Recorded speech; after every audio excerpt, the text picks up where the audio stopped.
And welcome to Hannity. And tonight, Biden's presidency, it is full out imploding. But apparently no one told Joe Biden. According to reports, the president has decided to run for re-election in 2024, bragging to Barack Obama that he's the only Democrat who could actually win. Now, this brings us to an important issue. Has Joe Biden really lost touch with all reality? It's a serious question. Unfortunately, every week we all watch, observe his cognitive abilities. They get worse and worse. A new Issues and Insights poll found that 1/5 of Americans don't even think Joe Biden will make it through his first term.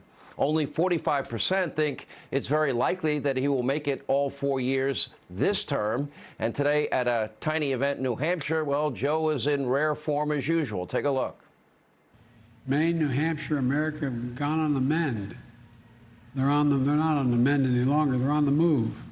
And we're coming at our challenges from a position of strength. We're going to hire a full-time interpreter just to make sure we get it right. Unfortunately, it gets even worse. Just listen how Joe Biden responded to a reporter who asked him a question about America's European allies and the war in Ukraine. Take a look. What did you discuss with the allies today about Ukraine? New Hampshire. Really? I'm here to talk about New Hampshire. I understand. All right. And anyway. We're not going to answer that question. You know, think about last week on this program. Donald Trump was on this program for 40 minutes, the better part of 40 minutes. Fluent, energetic, informed, ideas. I mean, could Joe Biden ever do that?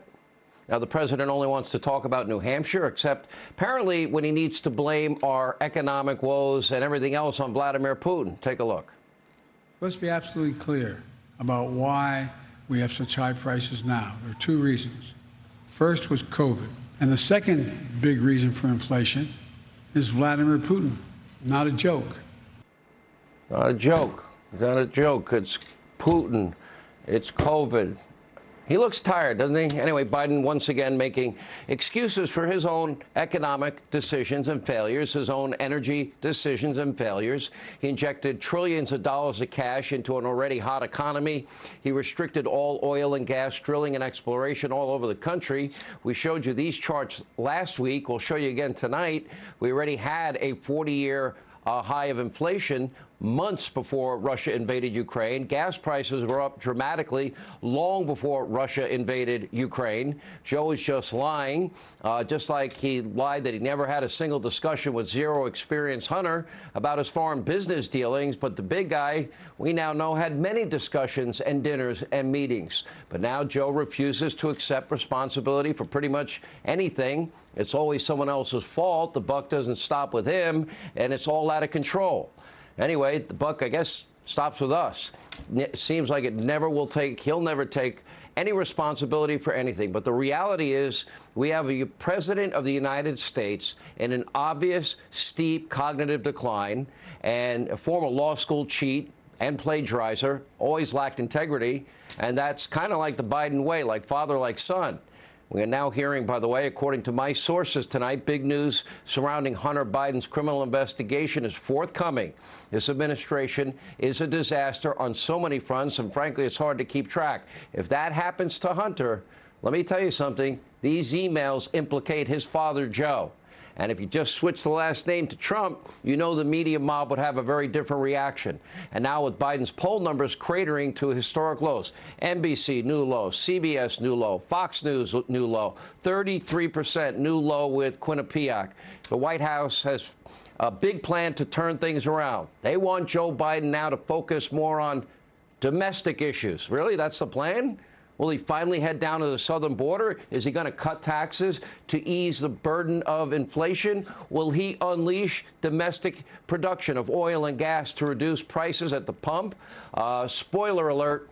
He's not going to do any of these things. Instead, Joe will likely travel to a few cities close to the White House, encourage Americans to make sacrifices, all in the name of climate change and so-called equity programs. He'll push more socialist spending proposals, which would make inflation even worse. And get this, Biden's new economic report mentions the word gender, again, gender, 127 times.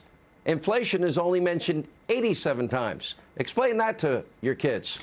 Anyway, naturally, Joe will also vilify his political opponents, smear them as racist and sexist, and of course, he'll continue to blame all of his failures on COVID-19 and Vladimir Putin, which is a pretty weird strategy since Biden once vowed to stand up to Vladimir, and he promised to shut down the virus. Neither of those things have happened.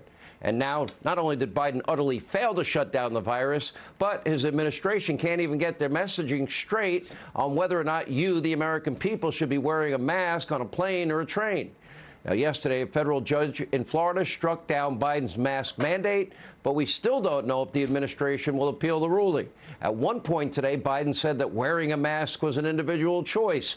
Then a few hours later, he demanded everyone continue to wear their masks. Clearly, leadership is not exactly something the administration does well.